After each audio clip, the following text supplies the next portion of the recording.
हरि ओम और हरि राम। बोलिए स्वामी धर्मदास साहब की जय, स्वामी अटल राम साहब की जय, स्वामी पेसुराम साहब की जय। सभी का एज यूजुअल बुधवार शाम के स्वामी धर्मदास दरबार के सत्संग में पुनः स्वागत है।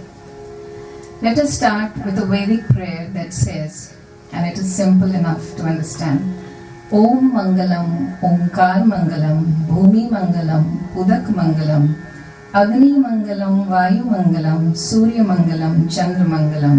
It goes on to say Gagan Mangalam, Jagat Mangalam, Jeev Mangalam, Dev Mangalam, Man Mangalam, Atma Mangalam, and so on and so forth.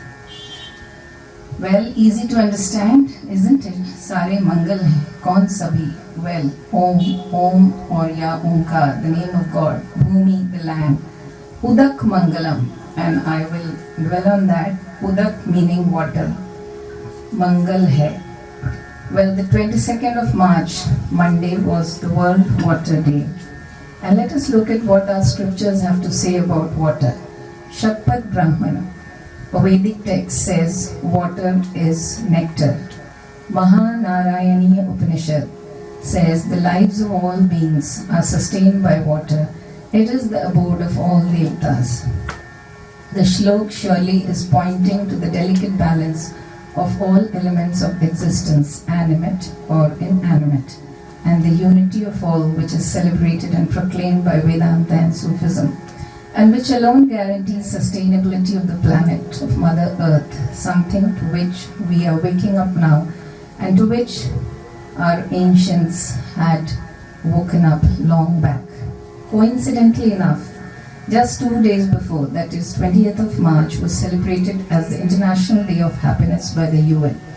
A UN-promoted day launched in 2015 as part of 17 Sustainable Development Goals, seeking to end poverty, reduce inequality, and protect our planet. 3 key elements that led to well-being and happiness.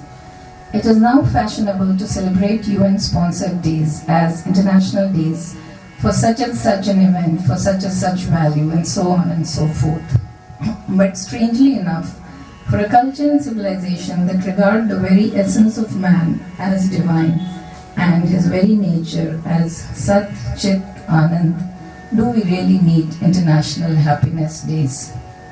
For is happiness a function of our possessions, our material, emotional, psychological possessions, our relationships, our connections? Or is it the very nature of the self, the Atman, as our saints and sages and dervishes have envisaged? Because if that were not so, would we have moved from IQ, intelligence quotient, to EQ, emotional quotient, from GDP of countries to GHI, gross happiness index of the countries? Think over it. Which takes me to another day, the 23rd of March, as the day that marked the day that revolutionary Bhagat Singh and his 2 friends, Sukhdev and Rajguru, were hanged to death by the British government in 1931. Bhagat Singh, not coincidentally, was then reading the life of Bismil, which was again not coincidentally published by Bhajan Lal Publishers from Sindh. While it is true that Bhagat Singh, the great Indian patriot, philosopher, writer, and thinker himself, was never inspired by religion or spirituality as it is practiced, and went on to write, "Why I am an atheist while in jail," the very act of his highest sacrifice, the capacity to give up one's life for one's highest ideal, is indeed what has been called Devi Sampati by our scriptures, godly value. This ultimate sacrifice of Bhagat Singh, with his avowed rejection of all religions, gives an opportune setting to demystify our understanding of both spirituality and dissent. The first thing to remember is that the entire spiritual process, especially in India, is rooted in dissent. It implies dissent with every existent dogma, creed, ritual, philosophy, and ideology. There's nothing status quoist about genuine spirituality. And this is a quote from Jaggi Vasdev, Sadguru Jaggi Vasdev. Didn't Nachiketa go to Lord Yam himself in Kathopanishad, seeking answers to life, to death and immortality? In fact, one of the 108 Upanishads that we talk about so proudly itself is called Prashna Upanishad. Seekers aren't content with the way things seem to be. They want to know how things are. Spirituality is always about seeking, not merely following. That is why no parliament, school or university will ever see the diversity and multiplicity of questions as a spiritual domain does. At the same time, seekers aren't trying to carve an identity out of dissent. The questions are their own, the journey is emphatically their own, the hardships, if any, is always self-imposed. Being a seeker just means you haven't drawn any conclusions about life. It means you are courageous enough to admit that you are lost. Religions may offer diktats and commandments about life, but spirituality has nothing to do with these.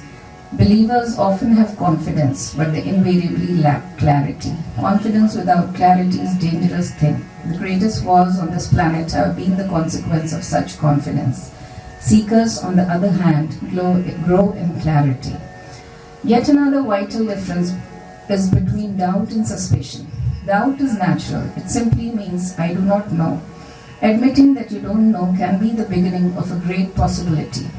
Bhagat Singh's Why I Am an Atheist, the book, if read properly, would fall into this category. Suspicion, however, is a sickness. The need to disbelieve is as much a disease as the need to believe. Once you are invested in a position, a fight with another position is inevitable. Seekers aren't interested in imposing their opinion or creed on anyone else.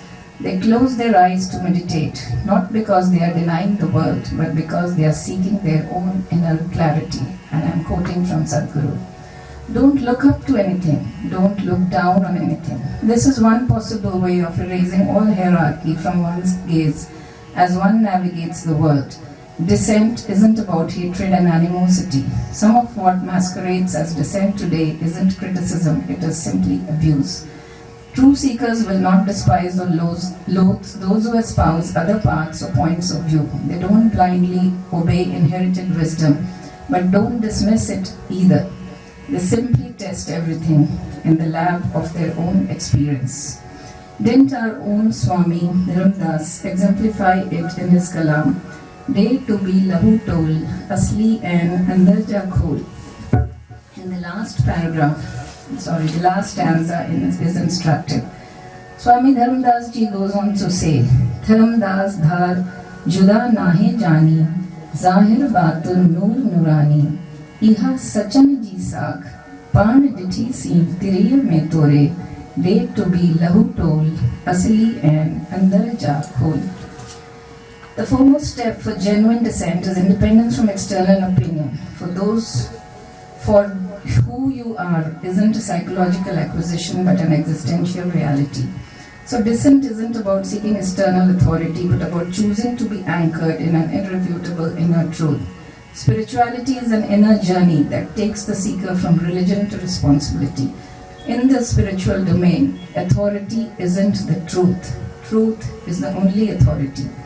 And that is why we salute the great sages and saints of Sindh who were able to blend seamlessly such spiritual paths as shown by Vedantists, by Bhakti Margians and the Sufis, and evolve what goes on in the name of Sindhia. Boliye Swami Dharamdas Sahab ki jai, Swami Atal Ram Sahab ki jai, Swami Pesuram Sahab ki jai. And on that very assimilated note, let me call upon Shri Kailash Balani ji, जो अपनी खूबसूरत मधुर और गंभीर आवाज में बाकी का कार्यक्रम पेश करेंगे। Thank you.